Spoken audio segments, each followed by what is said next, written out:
할렐루야. 주님의 은혜를 마음껏 누리시는 한 날 되셨습니까? 내일도 그 은혜가 꾸준히 이어져가는 큰빛의 성도님들 되시기를 간절히 바라겠습니다. 어느 날 한 분이 저에게 찾아오셔서 이런 질문을 하셨습니다. 삶이 바쁘다 보니 교회를 잘 못 나가고 있습니다. 그래서 제가 삶의 자리에서 주님을 열심히 찾고 있습니다. 가정에서도 일터에서도 말씀 읽고 말씀 듣고 기도하고 찬양하는 삶을 살아가고 있습니다. 심지어 전도도 하고 있어요. 하나님께서 이런 저의 모습과 상황을 이해해 주시고 그 자리에서 하나님을 찾으니 교회에서 지금 여건상 예배를 못 드리지만 그곳에서 그 삶의 자리에서 드리는 저의 예배를 받아주시겠죠?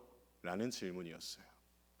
신기한 사실이 있다면 이와 비슷한 질문들이 한 분에게서만 제시되는 것이 아니라 여러 많은 분들을 통해 저에게 들려졌다는 겁니다. 여러분들은 어떻게 생각하십니까? 삶이 분주한 나머지 교회에 나올 시간이 없어서 삶의 자리에서 하나님을 예배하는 것, 이상한 게 아니죠? 너무 잘하고 계신 겁니다. 삶의 여건이 분주하니 있는 그 자리에서 말씀 듣고 말씀 보고 묵상하고 찬양하고 기도하고 하나님 예배하는 것 얼마나 굉장합니까? 귀합니까? 사도 바울도 선포한 바가 있습니다. 너희는 너희가 하나님의 성전인 것과 하나님의 성령이 너희 안에 계시는 것을 알지 못하느냐. 여러분, 예수님께서 십자가의 죽으심으로 말미암아 그 당시 지성소와 성소를 구분짓고 있던 휘장이 찢어졌습니다. 그 전까지만 하더라도 성전이라는 개념은 하나님께서 임재하시는 특정 장소였지만 휘장이 끊어 찢어짐과 동시에 하나님과 우리 사이가 열리게 되었어요. 이 세상 어디에서나 하나님을 찾고 하나님을 예배할 수 있게 되었기에 하나님을 예배하는 그 장소가 어디이든지 그곳은 하나님께서 만나주시는 성전의 개념을 가지게 되었습니다. 그것을 알기에 우리가 삶의 자리에서도 하나님을 찾을 수 있고 예배할 수 있는 거 아닙니까? 그러면 여기서 우리가 한번 짚고 넘어가야 하는 것이 한 가지 있다는 거예요. 무엇을 짚고 넘어가야 하냐면 모두가 바쁜 시대를 살아가고 삶의 여유가 사라지고 그렇기에 교회를 나오지 못해 삶의 자리에서 하나님을 찾고 삶의 중심에서 예배를 드릴 수 있는 성전이 마련된 시대를 살아가고 있는 오늘날 건물로서의 교회가 굳이 필요할까라는 거예요. 또 여러분 중에 이런 생각을 해보신 분이 계실지 모르겠습니다. 예수님을 믿으면서 교회는 잘 안 나가는데 만사 형통인 분들이 계세요. 그런 분들을 보고 있다 보면 교회에 열심히 나가는 나의 삶은 왜 이러지? 하는 생각이 들면서 괜시리 나도 교회 출입이 망설여졌던 적 있지 않으십니까?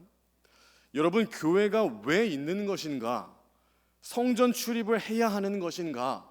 오늘날 여러분, 이 정의가 바로 세워지지 않으면 교회 안 나가도 삶에서 예배함으로 충분히 은혜를 누릴 수 있다라는 결론에 이르게 되는데 맞나요? 틀린가요?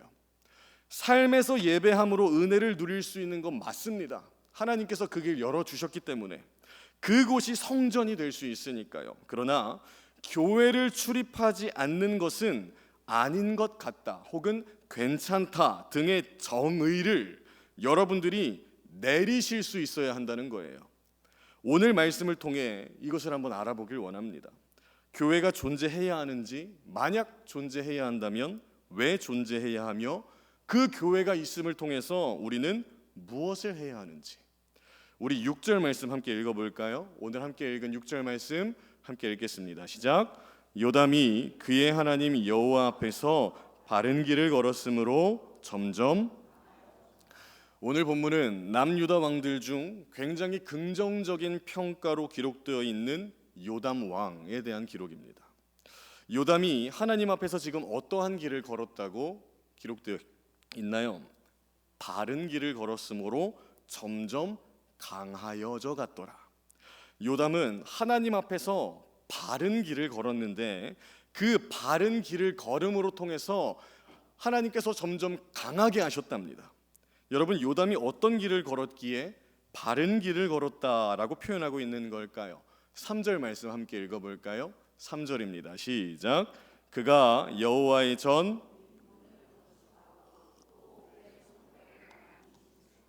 요담에게 있어서 바른 길은 먼저 여호와의 전 윗문을 건축했다는 겁니다. 여기서 여호와의 전 윗문이란 왕이 왕궁에서 성전 바깥 뜰에 들어갈 때 사용하던 문을 의미해요. 그렇다면 요담이 여호와의 전 윗문을 건축했다는 것이 지금 무엇을 의미하고 있는 걸까요? 그가 왕으로서 성전 바깥 뜰로 들어가는 문을 건축함으로써 성전을 내가 가까이 하리라 라는 상징과 마음이 담겨 있다는 것을 의미합니다. 하나님을 향하겠다고 마음먹은 요담 왕의 이 모습, 여러분 계속 생각해 보시면서 다음 이야기들을 살펴보길 원합니다. 여러분, 다음으로 이어지는 요담 왕의 바른 길은 뭐였을까요? 방금 함께 읽은 3절 뒷부분을 보시면 이렇게 기록되어 있어요. 오벨 성벽을 많이 증축하고. 이 말은 성벽 위에, 기존에 세워졌던 성벽 위에 성벽을 더 증축함으로써 높게 쌓았다는 것인데, 여러분, 성벽을 더 높게 쌓았다라는 것을 하나님 앞에서 바른 길이었다라고 표현하고 있다는 거예요. 대체 무슨 말일까요? 여러분, 성벽이 더 높게 세워졌으니 그 당시 시대적 배경상 어떠한 의미를 가지고 있는 걸까요? 여호와의 전을 지키는 데에 방어 기능이 더욱 강화된 거죠. 성벽을 높게 쌓음으로 여호와의 전도 외부 세력으로부터 보호하고 막고, 남유다 백성들도 보호하고 막고, 외부 세력으로부터 지키기 위해 왕이 노력했음을 표현하고 있는 거예요. 이어지는 4절 또한 비슷한 내용인데 4절도 함께 읽어보겠습니다. 시작.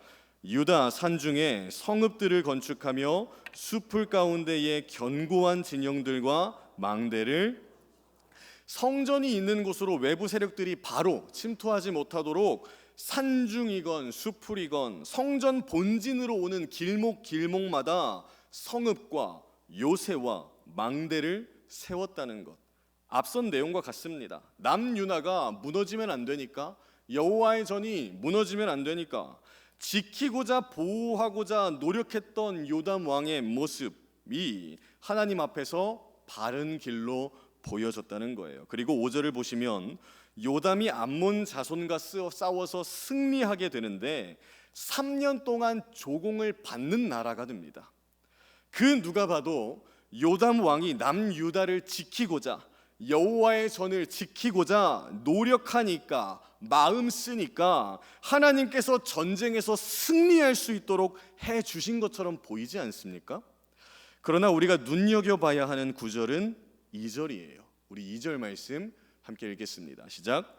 요담이 그의 아버지 우시아의 모든 행위대로 여호와 보시기에 정직하게 행하였으나 여호와의 성전에는 들어가지 아니하였고 백성은 여전히.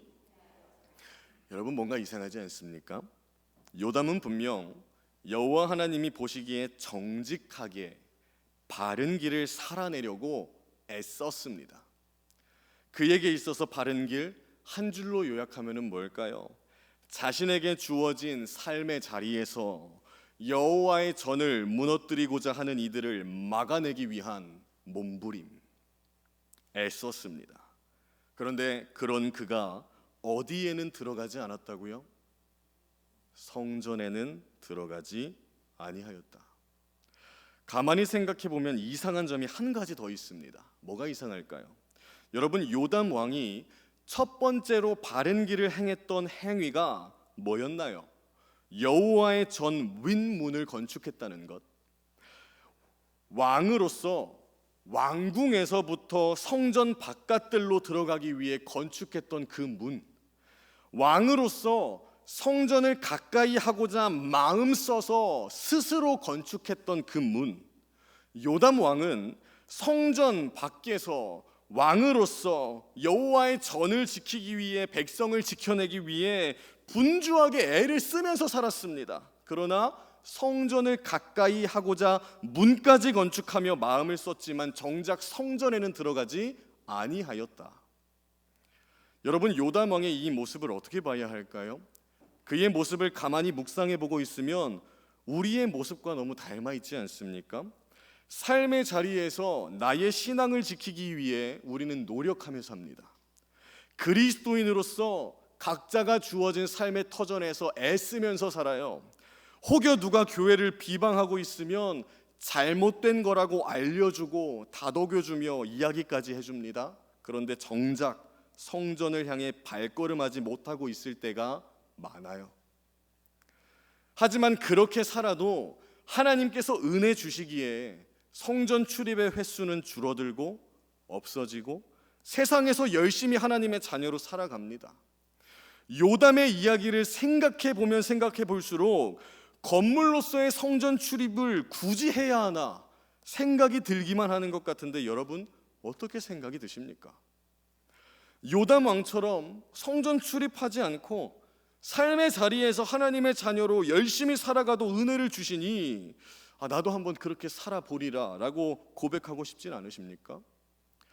여러분, 또 한 가지 알아둬야 할 것은 요담 왕이 성전에 들어가지 않게 된 계기가 있다는 거예요. 이 계기를 들으시면 여러분들은 더 성전에 출입하지 않고 삶의 자리에서 하나님의 자녀로 살면서 은혜 누려야지라고 다짐하게 되실 수도 있습니다. 요담 왕이 성전에 들어가지 않게 된 계기는 바로 그의 아버지 우시야 왕에게 벌어진 사건 때문이었어요.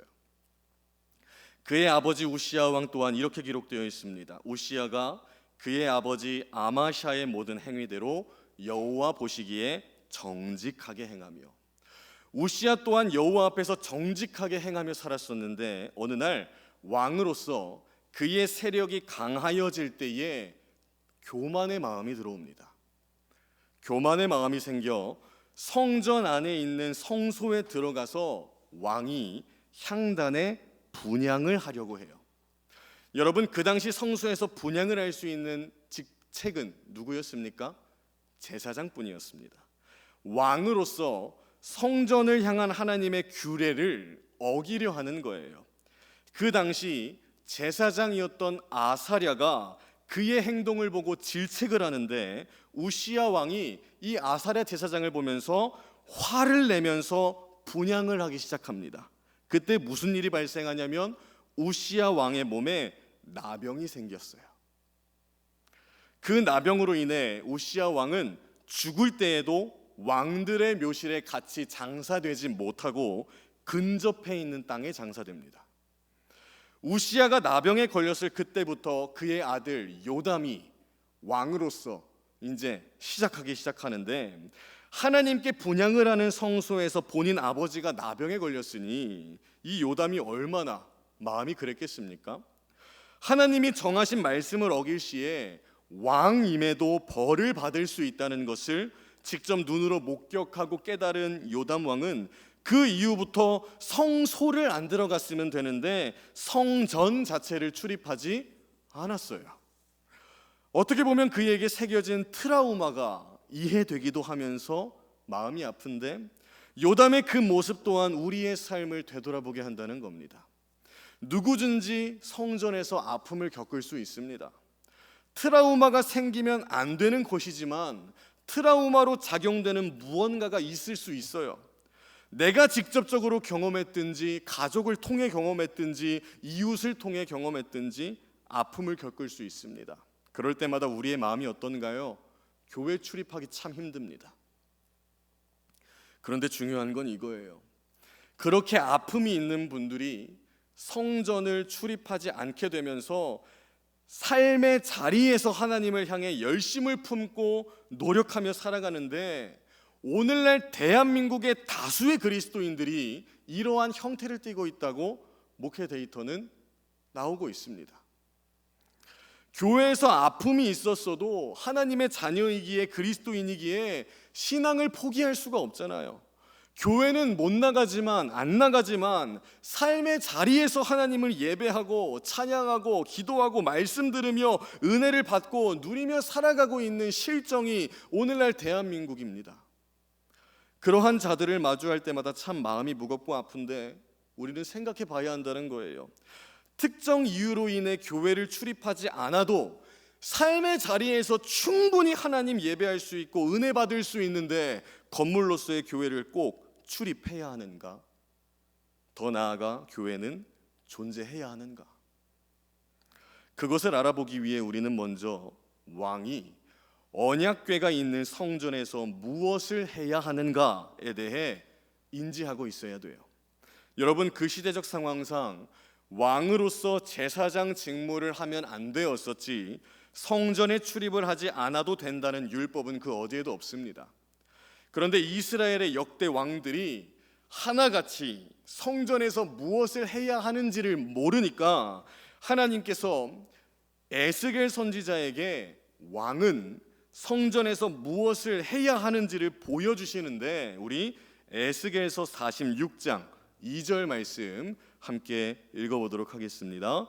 함께 읽겠습니다. 시작.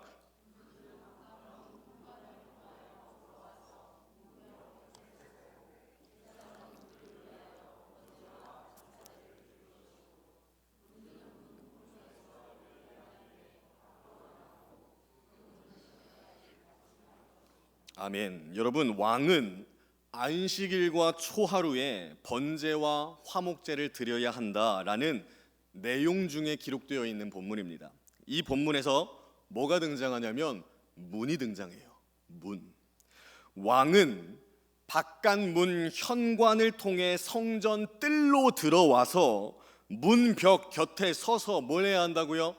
제사 드려야 한다고요. 예배해야 한다고요. 그런데 요담 왕은 어떻게 했다고요? 성전 바깥 뜰로 들어가는 문을 스스로 만들어 놓았음에도 들어가질 않았다고요. 들어가서 서서 예배해야 하는데, 제사장은 문벽 곁에 서 있는 왕에게 제물을 받아 가지고 온 뒤 왕이 예배드릴 수 있도록 번제물과 화목제물을 태우기 시작합니다. 그 태워짐이 다 끝난 뒤에야 왕은 그 현관문을 통해 다시 왕궁으로 나갈 수 있는 거예요. 하나님께서 에스겔을 통해 보여주신 왕이 회복되어야 할 첫 번째 모습, 자신이 몸과 마음을 다하여 만든 그 문을 통해 들어가서 예배하는 것. 성전을 다시 출입함으로써 하나님을 예배하는 것. 어디에서? 성전에서. 왕이 회복되어야 할 두 번째 모습도 한번 살펴볼까요? 에스겔서 46장 10절 말씀 함께 읽어보겠습니다. 시작. 군주가 무리 가운데에 있어서 그들이 들어올 때에 들어오고 그들이 나갈 때에. 여러분, 왕은 안식일과 초하루에 본인만의 번제와 화목제를 드렸어야 했는데 중요한 건 이겁니다. 왕은 본인의 제사에만 참여해서는 안 된다는 거예요. 왕은 백성들이 하나님께 예배 드리러 들어올 때 같이 들어왔다가 백성들이 예배 드린 후 나갈 때에 같이 나가야 한다. 언제? 이스라엘 백성들에게 정해져 있는 모든 절기 때마다 왕은 백성들의 제사에 함께 동참해야 한다. 이게 무슨 의미일까요? 왕은 성전에서 드려지는 예배를 통해 자신의 죄와 자신에게만 있는 감사만을 고백하는 존재가 되어서는 안 된다는 겁니다. 백성들이 드리는 제사를 직접 마주함으로, 함께 참여함으로 왕은 그들의 모습을 함께 느껴야 한다는 거예요. 번제를 통해서 백성들이 온전히 불태워지기를 바라는 그 모습을 두 눈으로 목격하고 마주하며 공감하고 느껴야 해요. 나도 불태워지기를 소망했는데 저들은 저렇게 불태워지기를 소망하고 있구나. 소제를 통해서 백성들이 감사하고 있는 바를 마주하며 함께 느껴야 합니다. 나는 이런 감사를 누리고 있는데 저들은 저러한 감사와 찬양을 올려드리고 있구나. 화목제, 속죄제, 속건제 모두 똑같아요.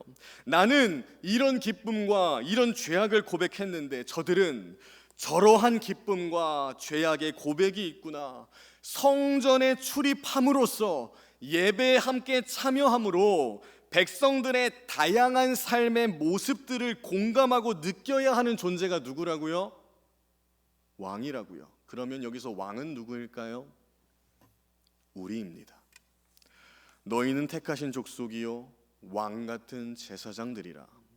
이것이 바로 오늘날 우리가 교회를 출입해야 하는 이유이자 교회가 존재하는 목적입니다. 우리가 왕으로서 나만의 예배만 드리러 온다면 그것이 무슨 교회입니까? 이웃과 함께 하나님을 예배함으로써 나만의 예배가 아니라 우리의 예배를 함께 느끼고 함께 공감할 수 있는 것이 교회입니다. 이웃의 예배를 공감함으로써 모든 이들의 죄가 완전히 태워지는 향기를 함께 바라보고 감사와 찬송을 함께 고백하는 장소가 교회예요. 여러분 사무엘하 6장을 보시면 다윗이 여호와의 언약궤가 성전에 안치된 것을 기념하여 번제와 화목제를 드린 후에 백성들에게 축복 기도를 하고 축제의 장을 펼쳐놨습니다. 누가 어디에서 누구와 축제를 했다고요? 다윗 왕이 언약궤가 있는 성전에서 백성들과 함께.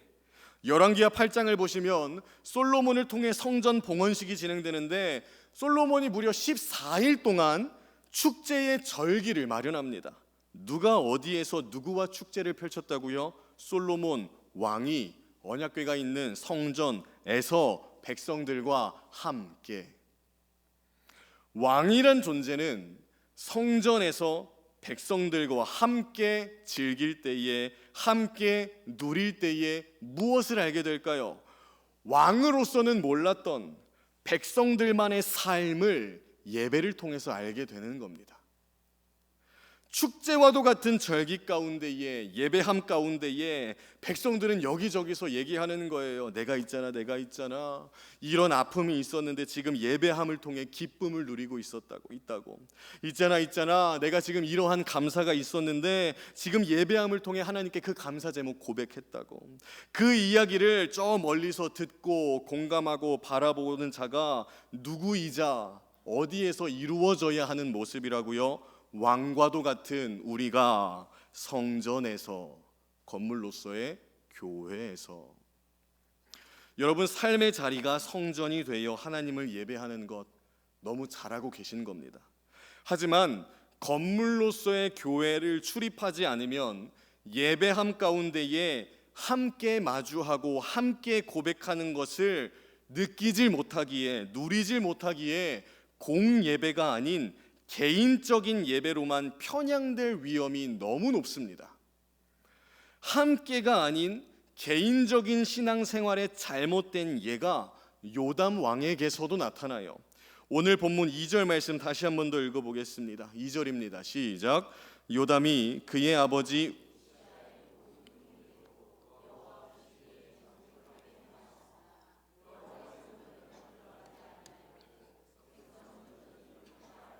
요담의 개인적인 신앙생활로 말미암아 왕 주변에 있던 백성은 여전히 부패하였더라.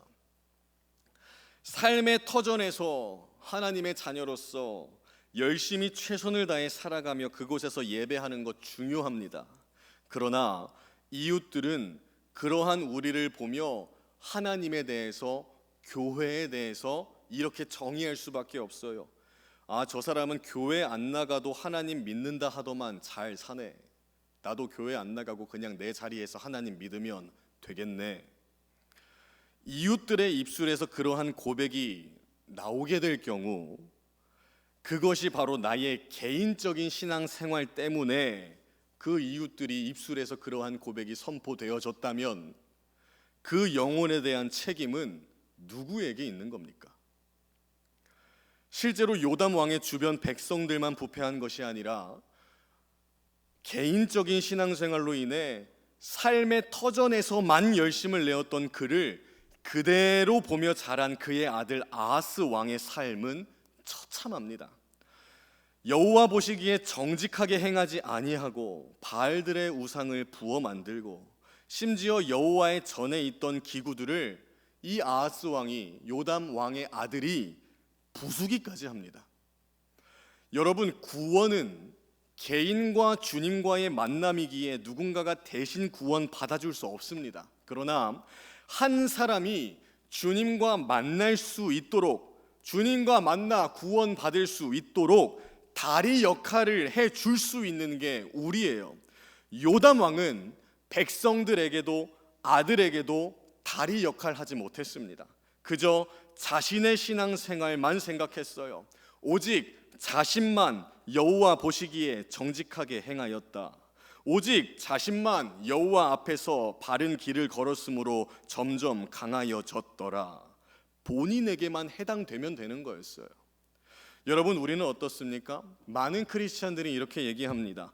교회에서 서로 함께하는 것이 참 좋으면서도 함께하는 것이 참 어렵습니다. 맞아요. 모든 분야에서 똑같습니다. 함께하는 것은 좋지만 함께하는 것은 어렵습니다. 특히 오늘날의 시대는, 특히 오늘날 대한민국의 시대를 많은 분석가들이 이렇게 정의해요. 개인주의 시대라고. 그러한 시대 가운데에 여러분, 할 수 있습니다. 혼자 예배할 수 있다고요.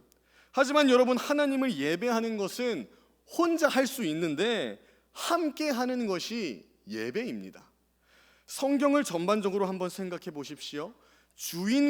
주인공과도 같이 그려지는 인물들이 주로 하나님과 이야기하는 것 같지만 그들은 혼자서 하나님을 예배하고 혼자서 하나님을 찬양하지 않았습니다.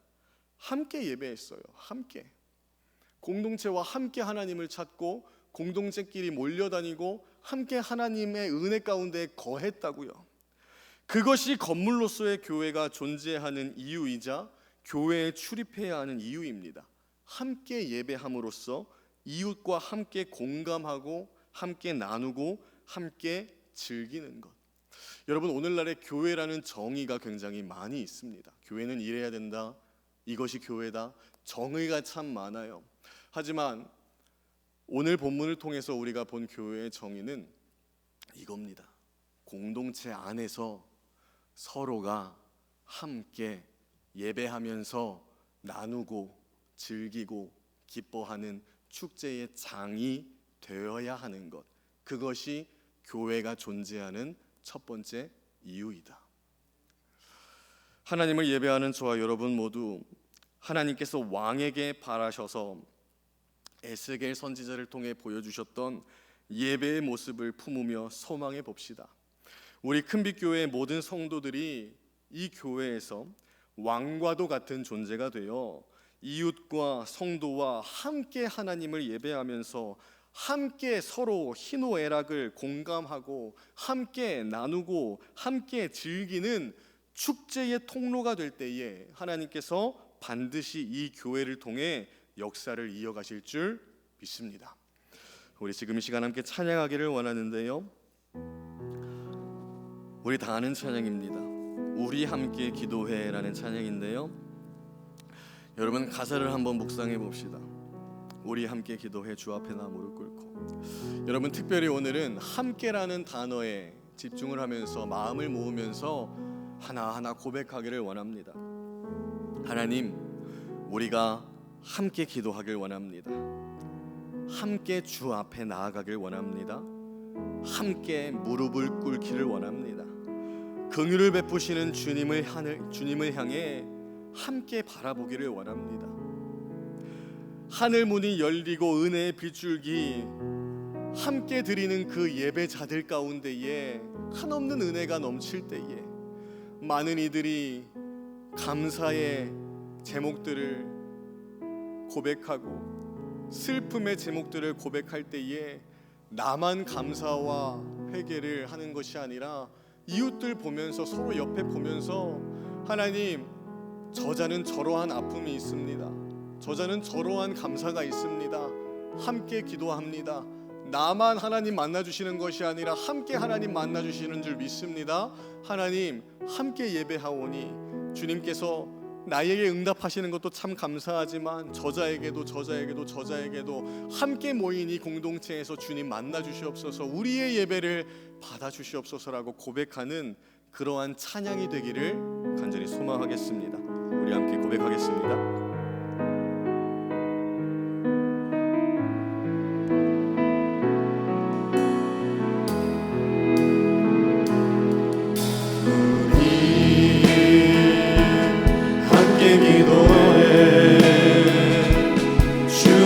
나와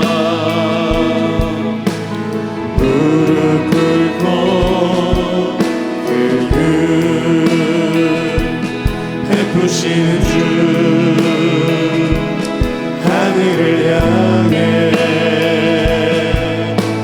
두 손 들고 하늘 문이 열리고 은혜의 빛이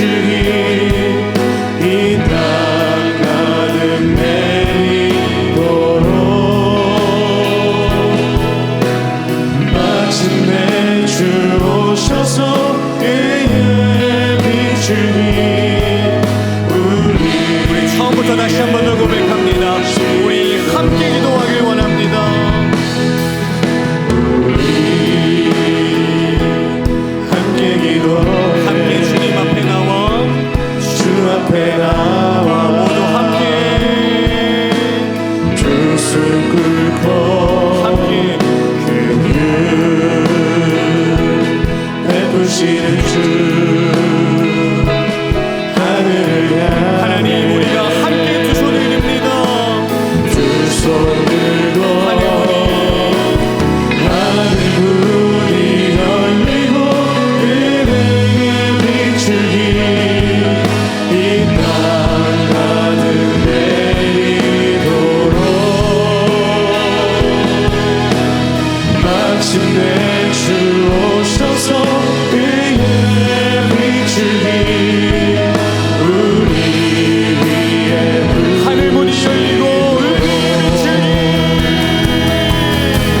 하늘 문이 열리고 은혜의 빛이 이 땅 하나님 우리가 함께 목격하기를 원합니다. 마침내 주 오셔서 그의 빛이 우리 위에 부으시려. 우리 지금 이 시간 기도하길 원합니다. 하나님 오늘날의 성전이라는 개념이 참 광범위합니다. 삶의 자리 어느 곳곳마다 성전이 될 수 있습니다. 성전입니다. 예수님께서 십자가의 죽으심으로 허락되어진 선물입니다. 하지만 우리가 다시 한 번 더 건물로서의 성전 또한 점검해 봅니다. 하나님 오늘날의 교회가 존재하는 이유가 무엇입니까? 교회가 살아가야 하는 목적이 무엇입니까? 교회 공동체 안에서 우리 모두가 왕으로서 서로의 희로애락을 누리고 알고 공감하고 나누고 기쁘게 축제의 장을 펼치는 그 장이 교회여야 합니다. 우리가 그러한 축제의 장이 펼쳐지는 교회의 주역 되기를 원한다고 우리 함께 지금 이 시간 주여 세 번 부르짖고 기도하며 나아가겠습니다. 주여 주여